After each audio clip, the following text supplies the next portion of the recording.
O dabar netikėtas posūkis, keli žodžiai apie Euroviziją. Šiemet ją itin patogu pasiekti keltu. Po nakties poilsio kajutėje ir pusryčių restorane jums liks tik 1 valanda kelio iki Eurovizijos sostinės Malmės. DFDS Sieveis kompanijos šūkis – pasiek Švediją pailsėjęs. O dabar apie malonias pažintis. Ir tikrai nebūtina iš karto apie Euroviziją kalbą pradėti. Pradėti galima ir nuo silkės. Kadangi mūsų lagamina jau susidraugavo, tai dabar turiu intimesnį klausimą. Mokate gerai angliškai? Taip. Turiu tokią užduotį vienos gražios ponios. Manęs prašė parvežti silkių, bet aš neįsivaizduoju, kaip aš atėjęs į parduotuvę paklausiu, ar yra ten, taigi ne fish tikriausiai jau. Ne, tai silkė juk irgi fish, aišku, bet tik turi pavadinimą. Lyg ir herring. Herring. Herring, taip. Aš siūlau jums kartu, nuplaukus, padėti susirasti parduotuvėlį ir išsirinkti. O po to galbūt kartu ir paragausiu. Labai gerai būtų, nes žinokit, aš tai labai bijau plaukti. Pirmą kartą plaukiu. Oi, tai ilga naktis plaukimo, tai aš galėsiu ilgai jūs gąsdinti. Labai gerai. Ar galėčiau palydėti į kajutę? Labai būčiau dėkinga. Visiškai. Tai gal jau aš patrauksiu. Oi, labai ačiū. Žinokit, pasiklydo aš tam laive. O dabar žurnalistinėmis privilegijomis naudodamėsi su naujaja pažįstama Giedre užlipame į 7. plaukiojančių mūsų namų aukštą Kapitono tiltelį. Kapitone, ačiū, kad įsileidote mus, o šiaip tai tiltelis turbūt yra šventa vieta. Kas čia turi teisę užeiti? Na, žinot, į tiltelį gali greičiausiai tik užeiti kapitonas, bet mes visada, kaip sakant, mielai sutinkam bet kokį svečią, tame tarpe ir jūs, ir jeigu labai prašosi keleiviai pažiūrėti ar šiaip pabūt, mes visą laiką, reiškia, juos kviečiamės ir parodom tą, ką turim. Kiek metų plaukiojat? Plaukioju 18 metai. Labai daug? Na, kaip čia pasakyti, žinot, ant tokiam darbe keltuose, kadangi jis gana dinamiškas ir toks nepastovus, tai laikas bėga labai greitai.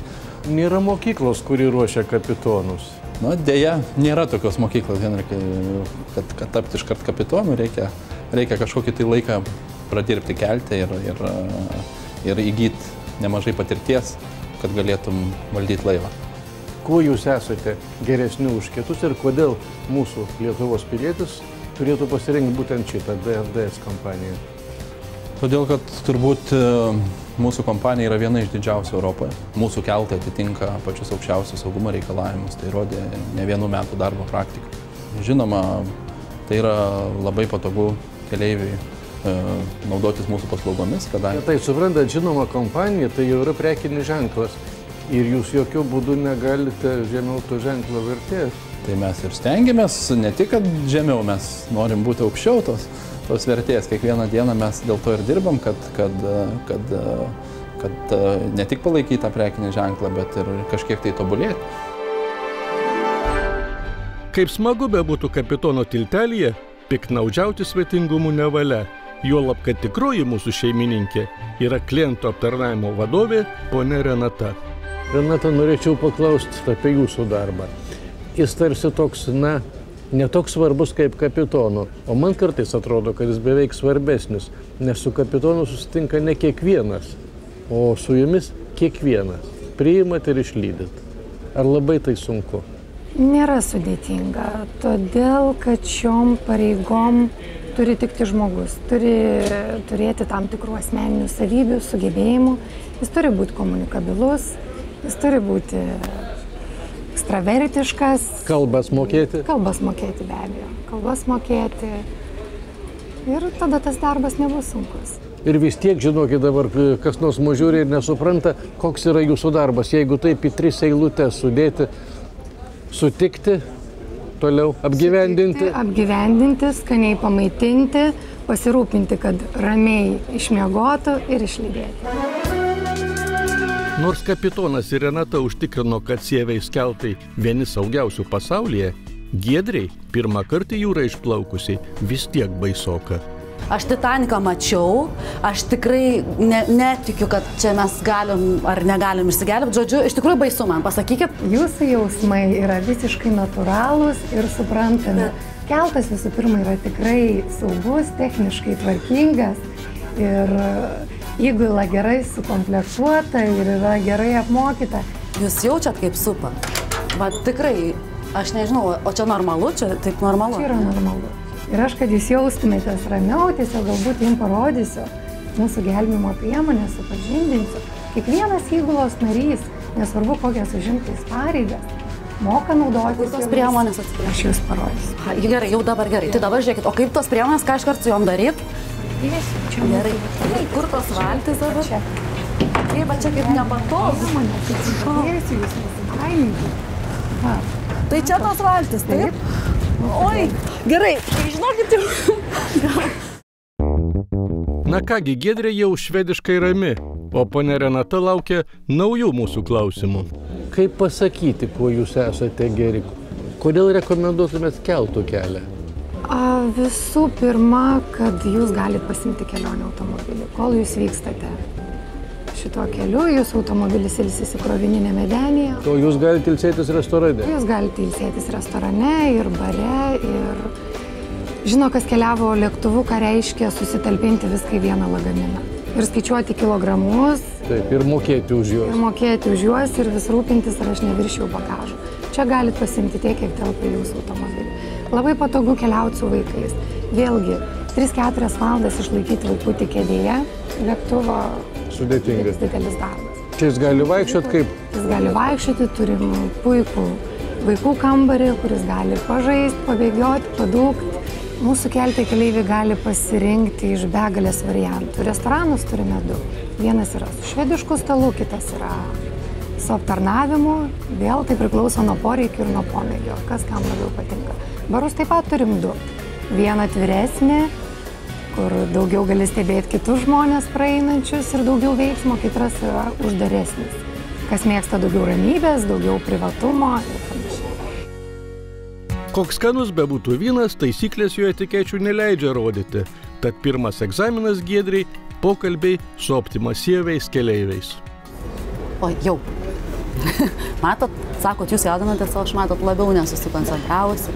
Tai klausykit, Jonas ir Darius, taip? Gerai, tai dabar papasakokit, o kur jūs plaukėte ir kokiais tikslais? Darbo reikalai.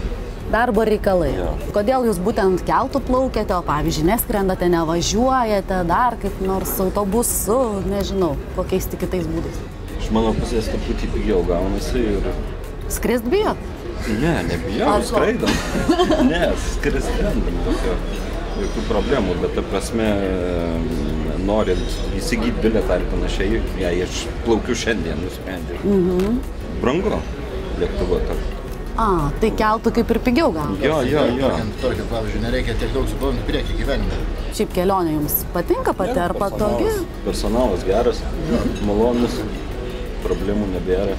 Išsimiegi per naktį ryte Lietuvoje. Truputį greičiau galėtų plaukti.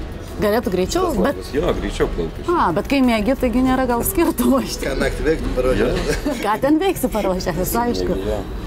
I have been traveling here since the first ferry. Really? Aš asmeniškai keliauju keltu nuo jo pirmojo reiso. Tikrai? Tikrai taip. Ir galėčiau pasakyti, kad kelto ir kelionės lygis gerokai patobulėjo. Kaip patobulėjo? Jis tapo tiesiog puikus. Pirmas kelto reisas buvo tik 12 keleivių, o dabar jis didžiulis. That's a big improvement. It is. Now when you get to the port, what is the first thing you are going to do? Kokį pirmą dalyką atliksite grįžę namo? Važiuosiu namo, susitiksiu artimus žmonės ir papasakosiu apie savo kelionę. Ar tai buvo maloni kelionė ir ar planuojate grįžti? Tai buvo nuostabi kelionė.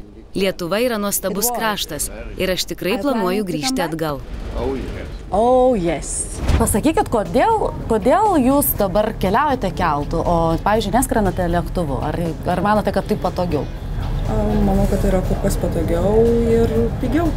Patogiau ir pigiau, taip? O dažnai šiaip keliaujate keltu? Patį pirmą kartą? Žinokit, aš irgi. O sakykit, nebaisu? Ne, tikrai. Nebaisu. Bet šiandien truputį supa galvojat, kaip sakot, mes čia sėkmingai nuplauksim. Manau, kad viskas tvarkoja. Žodžiu, žinot, aš irgi pirmą kartą patį keliauju ir, pavyzdžiui, aš visą laiką įsivaizdavau, kad su keltu, kai plauki, tai suprantat, yra daug labai automobilių, kurie veža krovinius, tiesiog, kad vien kroviniai, vien automobiliai, o pasirodo, kad čia ir keleiviams yra, na, tikrai nemažai ką veikti. O kaip jums atrodo, aš nežinau, nes koks jūsų pirmas įspūdis? Man tai kažkaip atrodo, kad tikrai čia ypač šilta, pavyzdžiui, kiliminė danga visur, mane tai maloniai nustebino. O tai kaip jums? Ar patinka čia? Gana patogu, personalas yra gana malonus, maistas skanus, Skanu, taip? visi patogumai. Tai ką, dar plauktumėt kartą, jeigu reikėtų?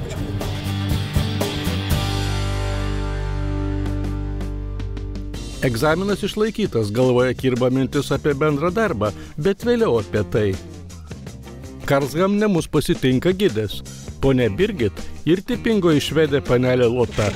Hello! Hi, my name is Giedrė. My name is Birgitta. Very nice to meet you.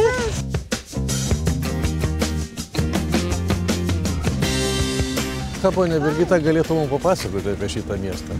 Na, ji papasakot mums turi daug, bet žinot, ką ji dabar pasakė, iš tikrųjų, sako, ar tikrai Lietuvoje tiek daug to grožio ir iš kur jis toks, nes vyrai tai nuostabus.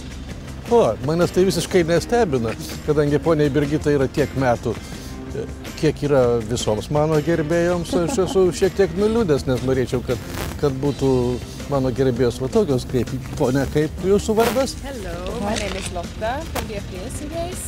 Lotta, my name is Giedrė. Labą dieną. Labą dieną. Žinokit, jie irgi pasakė, kad tikrai, žinokit, koks gražus, tai tikiuosi jis nevedęs. Taip nebūna, čia vadina logika. Go and you'll show us around. Jūs iškart užgriebė itin artimą šiandienos lietuviams legendą. Tai Karlas Oskaras ir Kristina.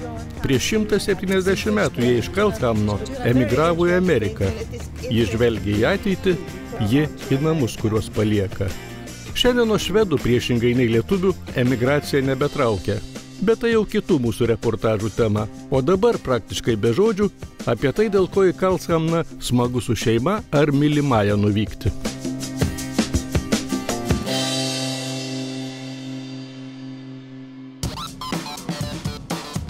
Sakėme, kad žodžių nebus, bet baisiai norisi, kad paskaudėtų pačia gerąja prasme Lietuvos žvejų širdis.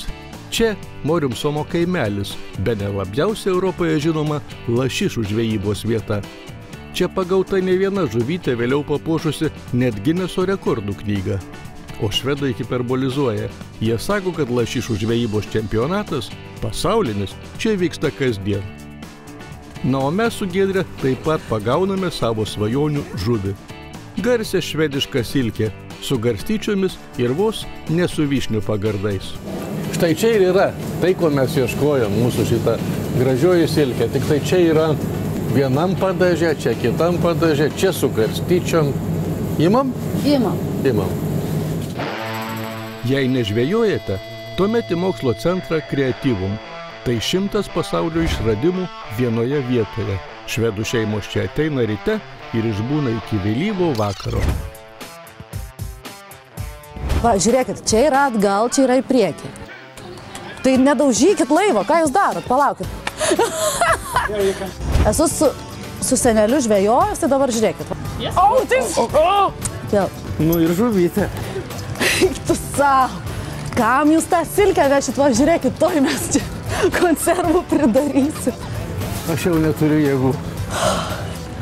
Henrikai, smarkiau. Ne, iš tikrųjų, tai ką ne... Va. O, pagavom. Pagavom. How about for me? The ball for me. Man reikia kamuolio. Atsarykit, aš jums... Kodėl jums visi... Viskas. Tai aš laimėjau. Ačiū labai už žaidimą. 4-0.